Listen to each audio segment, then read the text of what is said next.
তলা থেকে আমাদের যারা বারণ করেছিল যে ওপর থেকে সব নামছে ধসে, সেটা হচ্ছে এই জায়গাটা। রাস্তা দেখো, কিচ্ছু নেই। দাঁড়ালাম প্রচন্ড জলের স্রোতের আওয়াজ দেখে, পুরো সেই মনে হচ্ছে গাছ দিয়ে কোনো একটা সুড়ঙ্গ তৈরি হয়ে গেছে, আর তার মধ্যে দিয়ে আমরা যাচ্ছি। দেখো অবস্থা দেখো শুধু।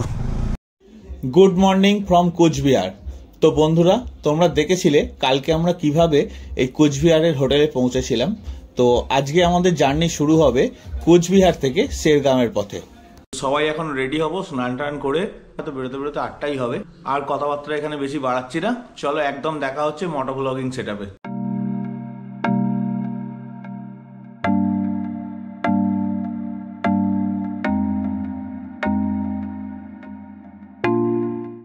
হোটেল রয়্যাল সিটি থেকে আমরা এখন চেক আউট করে বেরিয়ে যাচ্ছি। ওই যে সুমন্ত ওইখানে ব্যাগ সেট করছে, বুবাইয়ের মোটামুটি হয়ে গেছে, গাড়িতে হাওয়া চেক করছে। বেরোবো এবার, টাইমটা একটু বেশি হয়ে গেল, কিন্তু একটা গন্ডগোল হয়ে গেছে। আমার গাড়ির কুলেন্ট লেভেল একদম মিনিমামের থেকেও তলায় চলে গেছে, বুঝতে পারছি না কী করব। Thank you madam. সার্ভিস সেন্টারে কুলেন্ট ঢালার কাজ চলছে। ঢালা হয়ে গেছে দাদা? Okay, thank you. সকালবেলা উঠে তো মুডটা খারাপ হয়ে গিয়েছিল, যখনই দেখলাম গাড়ির কুলেন্টে একদম লো লেভেল, মানে মিনিমামের থেকেও তলায় চলে গেছে। তো কি করব একে তাকে জিজ্ঞাসা করতে, আমরা যে হোটেলে ছিলাম, হোটেল রয়্যালে কোচবিহার, ওখান থেকে 2 কিলোমিটারের মধ্যে একটা চেকপোস্ট আছে। চেকপোস্টের পাশে একটা বাজাজের সার্ভিস সেন্টার। তো সবাই ওখানে বললো, ওখানে এলাম, গাড়ির এন্ট্রি করলো। আমি বললাম যে আমি একটা কুলেন্ট কিনে নিতে চাই। তো 358 টাকা পড়লো, একদম কোম্পানির 1 লিটারের একটা কুলেন্ট। সেটা কিনে নিয়ে ওরাই ফিল করে দিল, বাকিটা নিয়ে চলে এসেছি যদি আবার রাস্তায় প্রয়োজন পড়ে। আর আজকে আমাদের কোচবিহার থেকে জার্নি হচ্ছে শেরগাঁও, 430 কিলোমিটার। সমস্ত কিছু ডিটেলস তোমাদের সামনে তুলে ধরবো। তো তার জন্য আবার বলছি, ভিডিওটা দেখো, আর ভালো লাগলে অবশ্যই একটা লাইক, শেয়ার, সাবস্ক্রাইব করো। গুগল ম্যাপ আমাদের এই রাস্তাটা সিলেক্ট করিয়েছে শেরগাঁও যাওয়ার জন্য। এই সাইডে হচ্ছে শিলিগুড়ি থেকে এই যে ট্রেন লাইন, এইটা সোজা চলে যাচ্ছে এই সাইডে কোচবিহারের দিকে। মানে কোচবিহারেই রয়েছি, কিন্তু স্টেশনটা এই সাইডে। জয় শ্রীকৃষ্ণ। তো গ্রামের রোড শেষ, আমরা একটা অন্য রাস্তায় এবার উঠছি। বুবাই অনেক পিছনে পড়ে যাচ্ছে, কিন্তু ওর যেহেতু সুপার স্প্লেন্ডার, তো ব্রেকিংটা অতটা ভালো না, যে কারণে ও খুব সাবধানেই চালায়। এখন আমরা রয়েছি আলিপুরদুয়ার রোড, আর এই রাস্তাটা পুরো গ্রামের মধ্যে দিয়েই যাচ্ছে। এখন টাইম হয়ে গেল প্রায় 11টা। এখন আমরা রেলগেটে আটকে আছি, আর এই সামনেই হচ্ছে কামাখাগুড়ি স্টেশন। অনেক বড় মালগাড়ি যাচ্ছে, তো যাচ্ছেই। এই মালগাড়ির পিছনে যে জায়গাটা আছে, শীতকালে আমার একবার খুব ইচ্ছা এই জায়গায় সবাই মিলে পিকনিক করতে করতে বন্ধুরা ঘুরতে যাব। 15 মিনিট ধরে রেলগেটে আটকে রয়েছি। প্রায় 40 কিলোমিটার আসার পর এখন আমরা চলে এসেছি এটা NH27। রাস্তায় কিছু জায়গায় লেখা রয়েছে NH31, কিছু জায়গায় লেখা রয়েছে NH27। তো এটা মনে হচ্ছে ওই রোডটাই যেটা গুজরাটের বন্দর থেকে একদম আসাম যাচ্ছে। এটা আজকে আমাদের দিনের প্রথম টোল ট্যাক্স।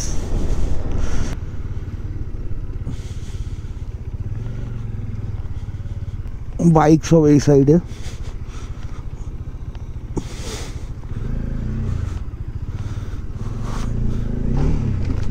আমরা এখন রয়েছি আসামে। তো একটা নদীর ওপর দিয়ে ব্রিজ, আমরা ব্রিজের ওপর দিয়ে যাচ্ছি। নদীটা বিরাট বড়, কিন্তু জল নেই, আর চারিদিকে শুধু সাদা বালি যতদূর দেখা যাচ্ছে, আর প্রচুর লোক এই বালি তুলছে।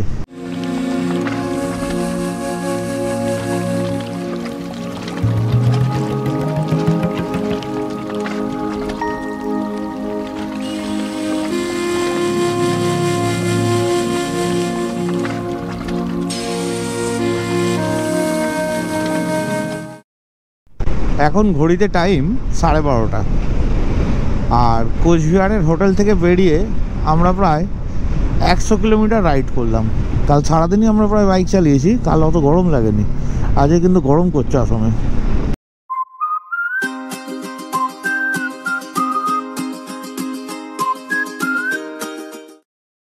আমি তো কন্টিনিউ চালিয়ে এলাম 60-65, ওর বেশি চালায়নি। ওই 45 থেকে 50 কিলোমিটার মতো কন্টিনিউ চালিয়ে এলাম। এদিকে আর দেখতে পাচ্ছি না, না বুবাইকে না সুমন্তকে। বুবাই এসছে। আর এদিকে ফুলগুলো দেখো, যেরকম উজ্জ্বল আকাশ, সূর্য মাথার ওপর, আর তার সাথে ফুলগুলো কি লাগছে।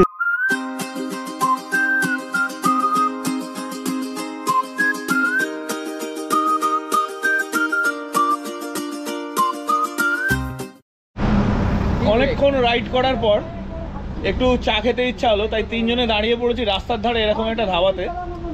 তো চা আর কেক খেলাম, কেন আজকে জার্নি অনেকটা সেকেন্ড চায়, ফার্স্ট চা আমি বানিয়েছিলাম, সেকেন্ড চা দোকানে খাচ্ছি। আজকে অনেকটা জার্নি আছে, তো লাঞ্চ কোথায় হবে না হবে জানি না, সেই কারণে চা আর কেক খেয়েই পেটটা ভরাই। ধাবা থেকে চা কেক খাওয়া কমপ্লিট, আবার আমরা রাইড স্টার্ট করছি। এখান থেকে বনগাইগাঁও 47 কিলোমিটার। আবার একটা নদী, এখানে প্রত্যেক কটা নদী মানে আমাদের ওদিককার নদীগুলোর মতো না, সব কোনো বর্ষাকালে মানে বর্ষার জলে পুষ্ট নদী। দেখো শুধু পাথর আর বালি ভর্তি, ঘোরার মতো মজা মনে হয় না আর কিছুতে আছে। তাই সারা জীবন শুধু পয়সার পিছনে না ছুটে মাঝে মধ্যে একটু সময় করে বেরিয়ে পড়া উচিত। একদিন, দুদিন, 5 দিন, যার যেরকম সম্ভব। এতে মাইন্ডও ফ্রেশ হয়, মনও ভালো থাকে। তবে যাই হোক, প্রাকৃতিক সৌন্দর্য কিন্তু আসাম কিছু কম যায় না। হয়তো পাহাড় পর্বত অতটা নেই, কিন্তু জঙ্গল বা সবুজে ঘেরা আসাম। কিছুক্ষণ আগে আসছিলাম, এই জাস্ট এই পিছন দিকে লেখা ছিল এক জায়গায় বনগাইগাঁও সোজা, আর ভুটান এই সাইডে। ভুটানের একটা সুন্দর কারুকার্য করা একটা গেট রয়েছে, ওয়েলকাম টু ভুটান লেখা। তো দুর্ভাগ্যবশত আমার ক্যামেরাটা সেই সময় বন্ধ ছিল, যে কারণে আমি আর ওটা ক্যাপচার করতে পারলাম না। মানে আমরা একদম ভুটানের কাছ দিয়েই এলাম।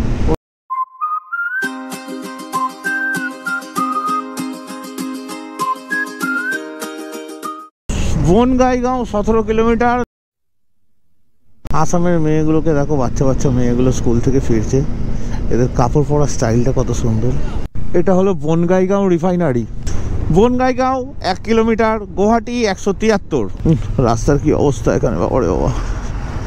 আজকে যদি আমরা ঠিকঠাক ডেস্টিনেশনে পৌঁছে যেতে পারি, সে যত রাত্রিই হোক, তাহলে আশা করছি কাল থেকে তোমাদের একদম দারুণ পাহাড় দেখাবো। এই দেখো সামনে বন্ধু, 3খানা চুলা, যেটা আমাদের দার্জিলিংয়ে 3 চুলা, ঠিক ওই রকমই লাগছে। যদিও এটা 3 চুলা হবে না, কেন দার্জিলিং কোথায় আর আসামের এই জায়গাটা কোথায়। ভিউটা দেখো। এখন ঘড়িতে টাইম হয়েছে 2:48, আর 291 কিলোমিটার এখন আমাদের কভার করতে হবে। এরপর দেখি একটু গিয়ে কোথাও হালকা ফুলকাই কিছু খেয়ে নেবো, কেন রাস্তা অনেকটা তো, বেশি খেলে ঘুম পাবে। আমরা এখন দাঁড়িয়ে রয়েছি নদীর ব্রিজের ওপর, আর ব্রিজের এই সাইড থেকে পুরো ভিউটা দেখো। ওই কোণে সূর্য অস্ত যাচ্ছে, আর পুরো পাহাড়ের রেঞ্জটা দেখো, এই আর আকাশের কালারটা দেখো তার সাথে, দারুণ।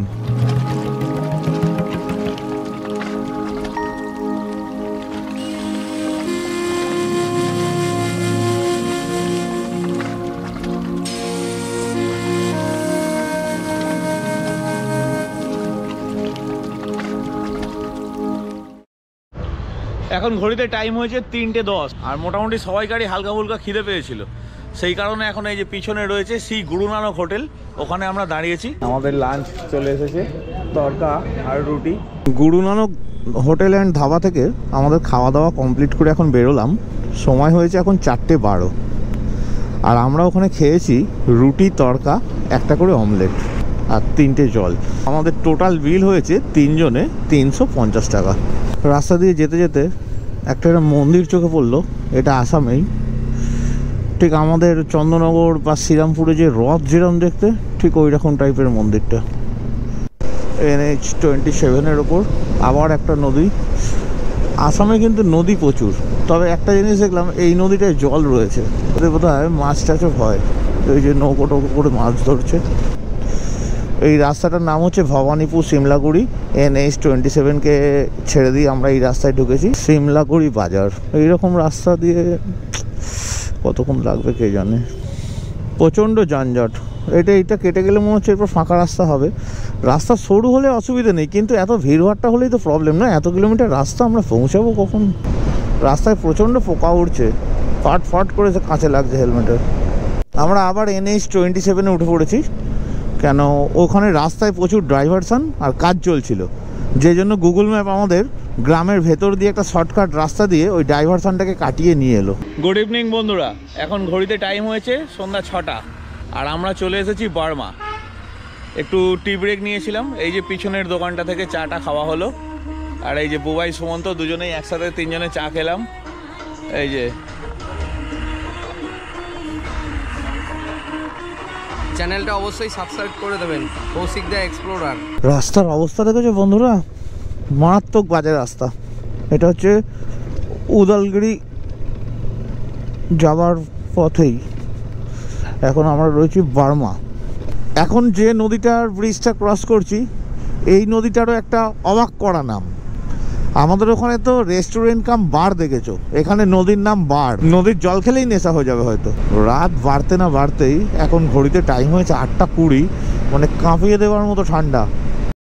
বন্ধুরা রাস্তা দেখো, কিচ্ছু নেই, শুধু কাদা মাটি।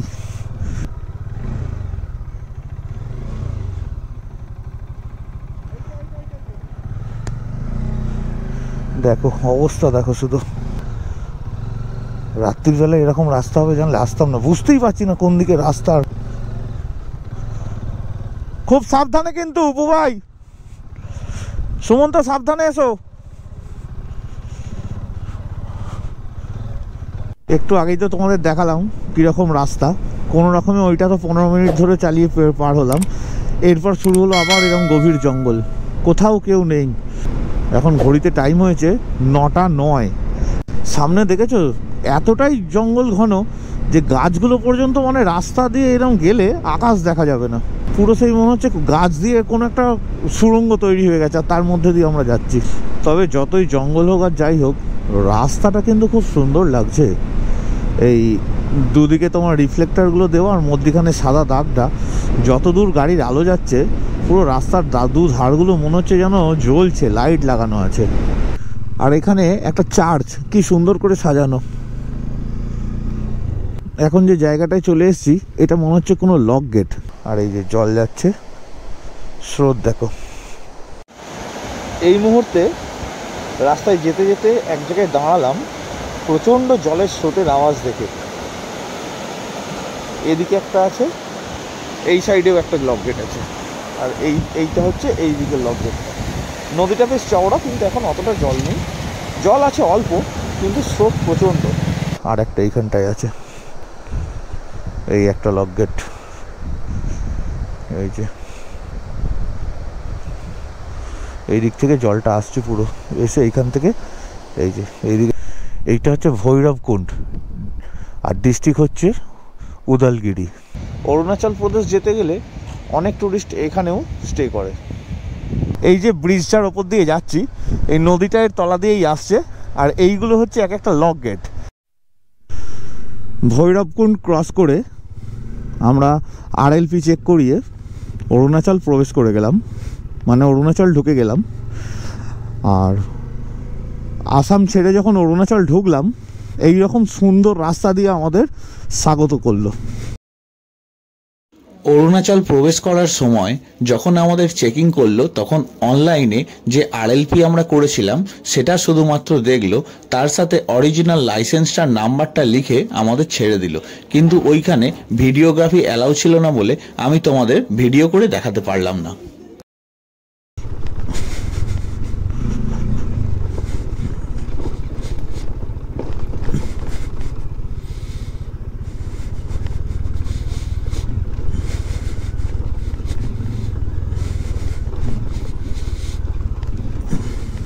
ঘড়িতে টাইম হয়েছে কিন্তু প্রায় 10টা, 9:56, মানে প্রায় 10টাই বাজলো।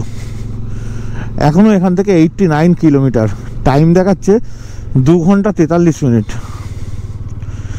মানে আজ হোমস্টেতে মনে হচ্ছে আর ঢুকতে দেবে না আমাদের, বাইরে গিয়ে হোমস্টের বাইরেই শুয়ে পড়তে হবে। চেকপোস্টে এখানে আমাদের সব ডকুমেন্ট দেখলো কিন্তু যেতে দিচ্ছিল না, অনেক রিকোয়েস্ট করার পর যেতে দিল। কেন ওপরে নাকি আজকে খুব হাওয়া দিচ্ছে আর তার জন্য ওপর থেকে পাথর গড়িয়ে তলায় নামছে। 2-1 ড্রাইভার ওপর থেকে নামলো, তারা বললো मत जाइए आज স্লাইড होने का चांसेस है। কিন্তু আমাদের তো হোটেল মানে বুক করাই আছে, না গেলে থাকবোই বা কোথায় আর খাবোই বা কি। তো আমার সাথে অফিসারের কথা হলো, আমাদের বারণই করছিল যেতে, কিন্তু আমি সুমন্ত বুবাইকে এখনও কিছু জানাইনি এইসব। সামনে হয়তো গাড়ি ঠিকঠাক চালাতে পারবে না, ওই জন্য ওদের আমি বললাম তোমরা পিছনে এসো আমি সামনে যাই। মানে ওরা আমার পিছনে আছে, একটু ডিস্টেন্সেই থাকতে বলেছি। যদি কোনো প্রবলেম হয়, আমি গাড়ির টোটাল ফগ লাইট হেডলাইট সব জ্বালিয়েই যাচ্ছি, যদি কোনো প্রবলেম হয় কিছু বুঝতে পারি তাহলে আমি দাঁড়িয়ে যাব। আর ওরাও আমার পিছনে বলেছি দাঁড়িয়ে যেতে, একদম আমাকে ওভারটেক করে যেন না যায়। অ্যাকচুয়ালি কিছুই হয়তো হবে না, কিন্তু ওদের মুখ থেকে কথাগুলো শুনে না আরও ভয় লাগলো। একটা ড্রাইভার তো বলছে স্লাইড হচ্ছে, ওপর থেকে পাথর পড়ছে, সাবধানে যেও, দেখে যেও, যদি দেখো পড়ছে তাহলে আর যাবে না, ঘুরে যাবে।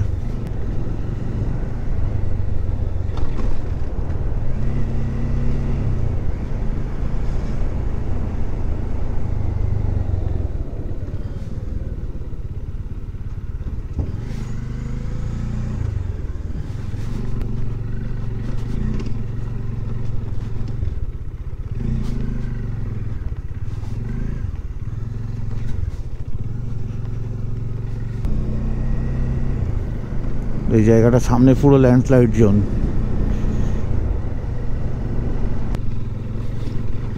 এই জায়গাটা রাস্তাটা নতুন করে তৈরি হয়েছে, মানে হয়নি, এখনো হচ্ছে। এই যে অবস্থা দেখো,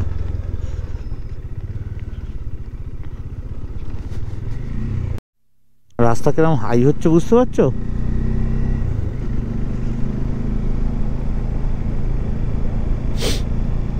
পাহাড় অবশ্যই ভালোবাসি, কিন্তু এত রাত্রিরে আবার অরুণাচলের মতো জায়গা, ভয় তো একটু লাগবেই বস।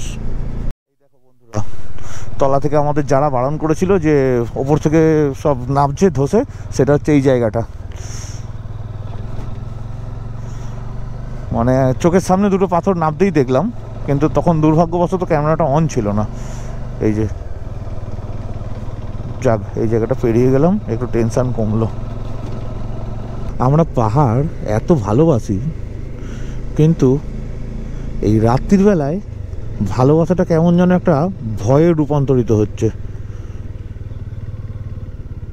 কেউ কোথাও নেই, চারিদিকে পরিস্থিতি এইরকম। দেখো যেখানে সেখানে ল্যান্ডস্লাইড হয়েছে।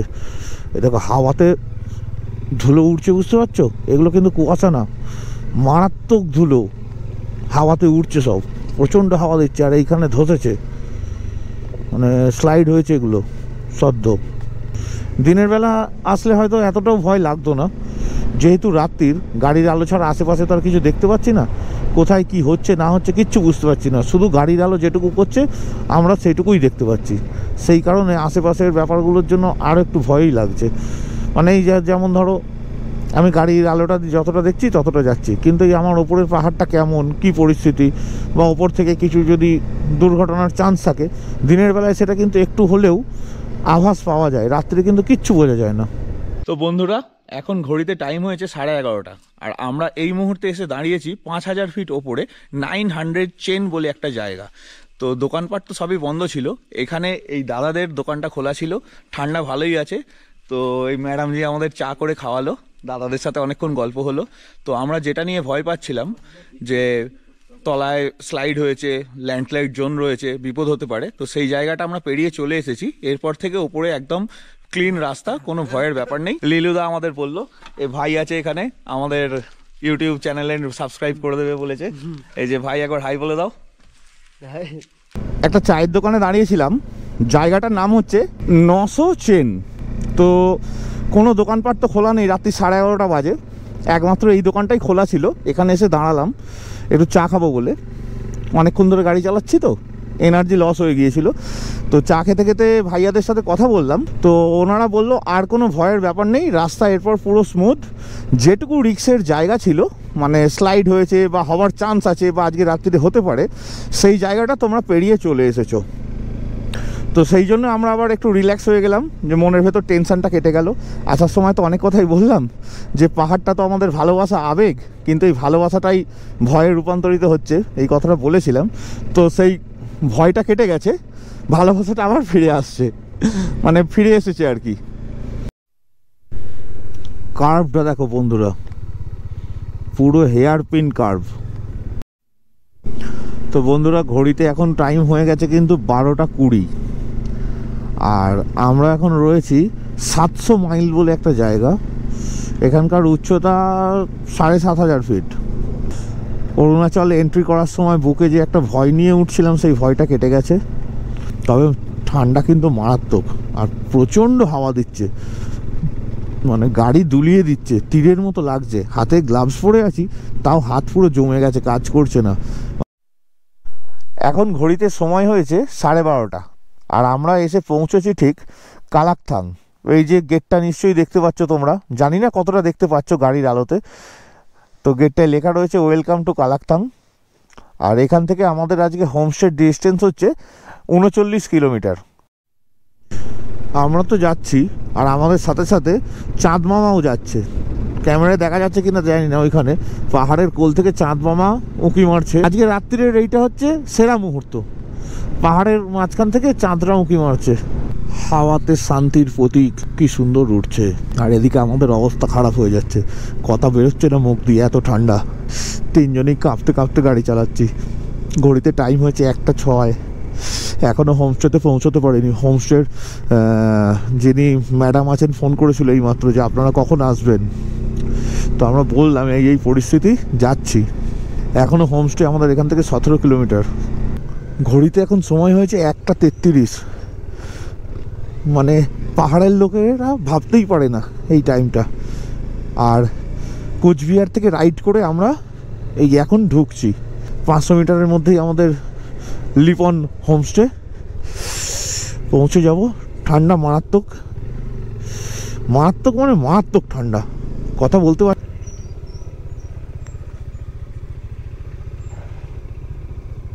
এইটা না পরেরটা, পরেরটা মনে হচ্ছে, আলো জ্বলছে। আমরা এই জাস্ট হোমস্টেতে ঢুকলাম। আর আজকে রাত্রির জন্য এইটা হচ্ছে আমাদের রুম। এখানে একটা সোফা কাম বেড আছে, এই ড্রেসিং টেবিল, আর এখানে একটা বেড। আর বাথরুমটা তোমাদের দেখিয়ে দিচ্ছি, বিরাট ঠান্ডা। যে এইটা হচ্ছে বাথরুম।